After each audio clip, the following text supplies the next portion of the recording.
Alhamdulillahil qail laqad kana lakum fi rasulillahi uswatun hasanatun liman kana yarjullaha wal yawmal akhir wa dzakarallaha katsira.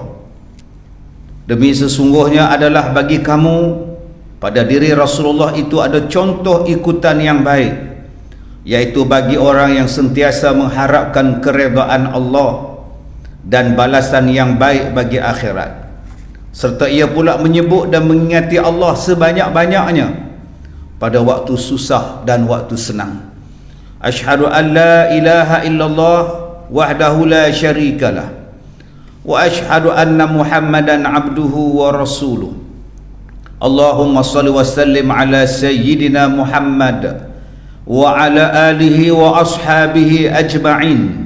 Amma ba'du, faya ayyuhal muslimun usikum wa iyaya bitaqwallah faqad fazal muttaqun. Sedang jemaat yang dirahmati Allah, marilah kita meningkatkan ketakwaan kita kepada Allah Ta'ala dengan melakukan segala suruhan dan meninggalkan segala larangannya. Mudah-mudahan kehidupan kita diberkati oleh Allah Ta'ala di dunia dan di akhirat. Dan pada kali ini khutbah akan membicarakan tajuk kepimpinan Nabi SAW, teladan sepanjang zaman. Sedang jemaat yang dimuliakan, berbicara tentang kepimpinan, tidak ada satu tokoh pun di dalam dunia yang mampu menandingi kepimpinan Rasulullah SAW. Kita mungkin boleh menyenaraikan beberapa tokoh pemimpin dunia yang sepanjang hidupnya berbakti memimpin masyarakat.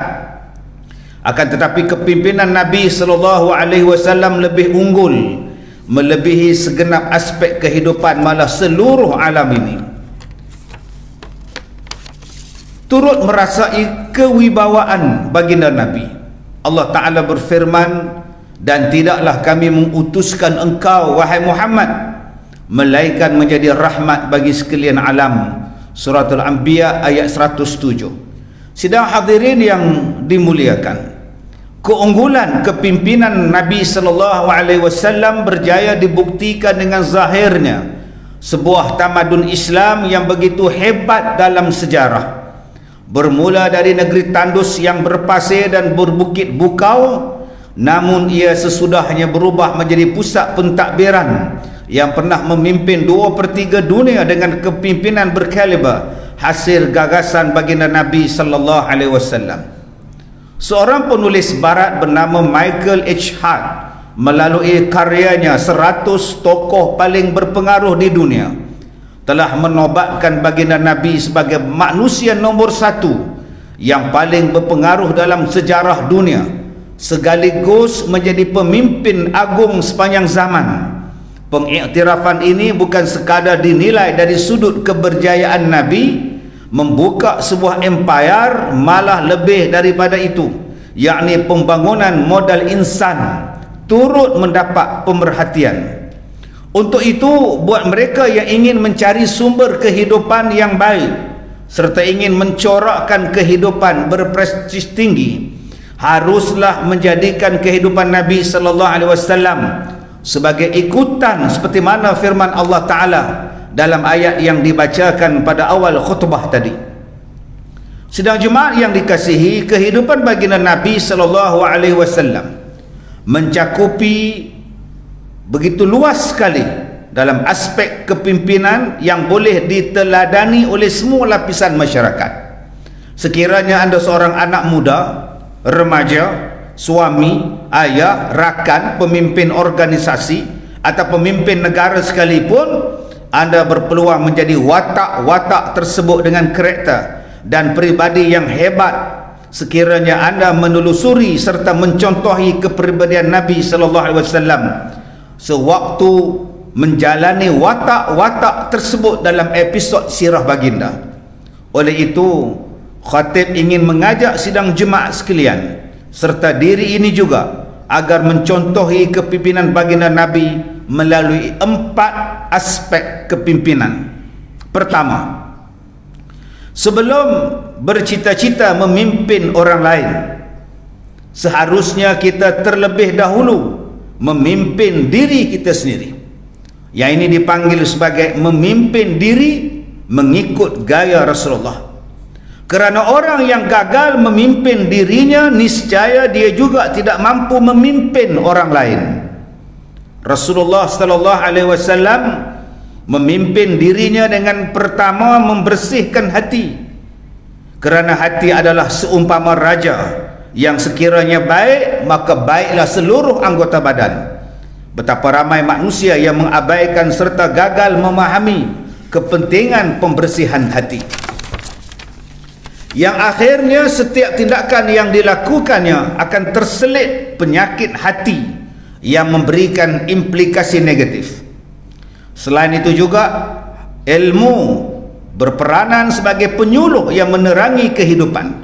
Baginda Nabi mempersiapkan diri dengan menuntut ilmu dengan Jibril alaihissalam, seperti firman Allah dalam surah An-Najm ayat yang ke-5, allamahu syadidul quwa. Wahyu itu disampaikan, yakni diajarkan kepada Nabi oleh Jibril yang amat gagah kuat. Yang kedua, memimpin keluarga mengikut gaya Rasulullah sallallahu alaihi wasallam. Kepimpinan kekeluargaan yang ditunjukkan oleh Nabi boleh dicontohi oleh seorang ayah ataupun suami. Umum mengetahui bahawa Nabi merupakan sebaik-baik contoh di dalam melayani keluarganya. Sebuah hadis riwayat Imam At-Tirmizi dalam sunan yang menyatakan bahawa Nabi sallallahu alaihi wasallam bersabda, sebaik-baik kamu adalah yang paling baik terhadap istrinya, dan aku adalah yang paling baik terhadap istriku. Antara layanan baik yang dimaksudkan di sini ialah menzahirkan perasaan cinta dan kasih sayang sesama pasangan. Seorang suami haruslah menunjukkan kasihnya terhadap isteri sama ada dari percakapan maupun perbuatan. Selain tidak berkasar apatah lagi memukul isteri, baginda juga memimpin ahli keluarganya dengan syariat agama dan membantu para istrinya melakukan pekerjaan rumah tangga. Sekiranya ada di kalangan kita yang beranggapan bahawa membantu isteri di rumah menjatuhkan maruah seorang lelaki, maka sadarlah bahawa keegoan kita sebenarnya perlu dilunturkan. Ambillah peluang untuk bermesra dengan isteri dengan memberikan hadiah, mengucapkan terima kasih, memohon maaf sekiranya tersalah, dan mendidik anak bersama-sama. Yang ketiga, memimpin organisasi mengikut gaya Rasulullah. Memimpin sebuah organisasi bukan perkara yang mudah, kerana pemimpin perlu sentiasa berperanan sebagai pelindung di dalam mendepani segala kemungkinan cabaran dan krisis yang bakal tiba. Baginda Nabi menyifatkan pemimpin sebagai perisai, sebagaimana hadis riwayat Imam Muslim dalam sahihnya. Nabi bersabda, sesungguhnya seorang pemimpin itu bagaikan perisai kepada orang-orang yang berperang di belakangnya dan juga berlindung dengannya. Dan dapat kita fahami bahawa seorang ketua haruslah memiliki kekuatan fizikal dan ketabahan yang tinggi. Ini kerana ketua berkemungkinan orang yang pertama menerima kesusahan terlebih dahulu, selain bersedia mengorbankan diri demi melindungi orang-orang bawahannya. Hal ini dibuktikan melalui peranan Nabi yang turut menyertai peperangan melawan musuh yang mengakibatkan kecederaan dan kesakitan. Ini menunjukkan bahawa seorang ketua tidak patut hanya berpeluk tubuh dan membiarkan orang bawahannya berjuang sendirian. Sebaliknya, ketua perlu menjadi orang yang paling kehadapan dan sensitif dalam hal ehwal ahlinya. Yang keempat, memimpin masyarakat mengikut gaya Rasulullah. Menjadi pemimpin masyarakat perlu didasari dengan keupayaan yang holistik, yang melibatkan soal kemampuan tubuh badan, ilmu pengetahuan, sikap warak, amanah dan takwa. Agak-agak tuan-tuan faham ke makna holistik ni mendatang apa ni? Kegagalan dalam memikul amanah kelak mengakibatkan penyesalan yang besar pada hari akhirat. Baginda Nabi sallallahu alaihi wasallam memberikan amaran bahawa jawatan adalah amanah yang tidak patut dibangga-banggakan. Sebaliknya ia perlu diterajui oleh orang yang benar-benar mempunyai autoriti. Hadis riwayat Imam Muslim dalam sahihnya menyatakan bahawa satu hari Nabi berkata kepada Abu Dzar, "Wahai Abu Dzar, sesungguhnya engkau seorang yang lemah dan kepimpinan itu adalah amanah. Dan nanti pada hari kiamat ianya menjadi kehinaan dan penyesalan kecuali orang yang mengambil dengan hak dan menunaikan apa yang sepatutnya dia lakukan dalam kepimpinan."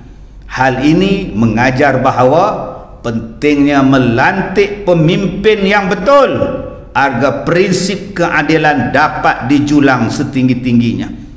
Demikianlah secebis daripada contoh teladan Nabi dalam kepimpinan yang boleh kita teladani dalam kehidupan seharian. Baginda yang diutus sebagai Rasul terakhir telah menunjukkan contoh kepimpinan yang menjadi teladan kepada kita dan untuk sepanjang zaman. Barakallahu li wa lakum bil Qur'anil azim wa nafa'ni wa iyyakum bima fihi minal ayati wadh-dhikril hakim wa taqabbala minni wa minkum tilawatahu innahu huwas samiul alim. Aqulu qawli hadha wa astaghfirullahal azim li wa lakum wa lisairil muslimina wal muslimat wal mu'minina wal mu'minat al ahya'i minhum wal amwat fastaghfiruh innahu huwal ghafurur rahim.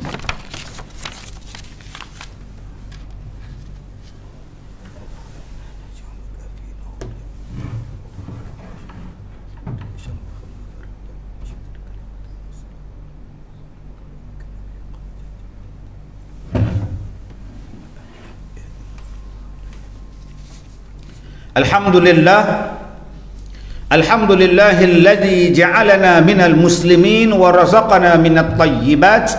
Ashhadu an la ilaha illallah wahdahu la syarika lah wa ashhadu anna sayyidana Muhammadan abduhu wa rasuluh. Allahumma salli wa sallim ala sayyidina Muhammad wa ala alihi wa ashabihi ajma'in. Amma ba'du fa ya ibadallah ittaqullah wa kunu ma'as sadiqin.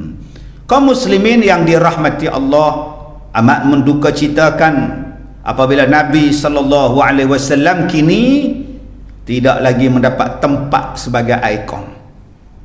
Menjadi tanggungjawab kita untuk memastikan bahawa anak-anak kita sentiasa memiliki keterujaan terhadap Nabi serta menjadikan Nabi sebagai contoh ikutan dalam kehidupan.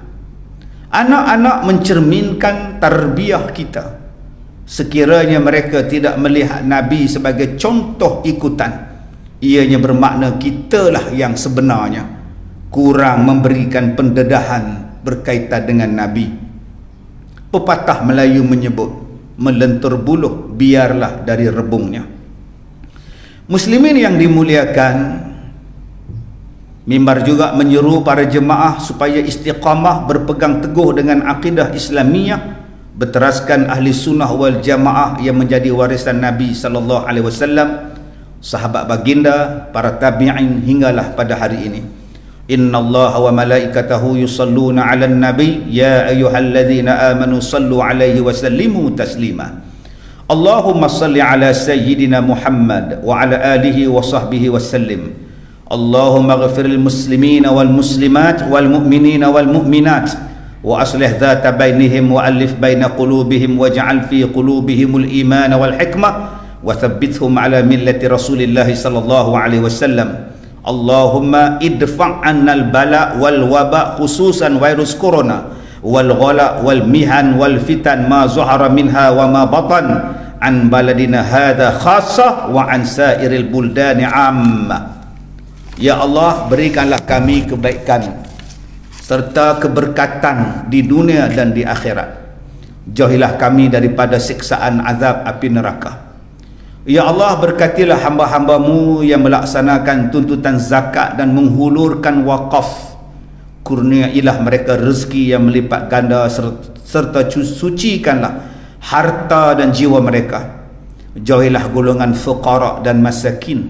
daripada kekufuran serta dihindari mereka dari kefakiran yang berpanjangan. Ya Allah, kurniakanlah taufik dan hidayahmu ke atas Raja kami dulu yang maha mulia Paduka Seri Sultan Perak Darul Ridwan, Sultan Nazrin Muizzuddin Shah ibni almarhum Sultan Azlan Muhibbuddin Shah Al-Maghfurullah, dan Raja Permaisuri Perak Darul Ridwan Tuanku Zara Salim serta kerabat diraja dan seluruh rakyat jelata. Rabbana atina fid dunya hasanah wa fil akhirati hasanah wa qina adzaban nar.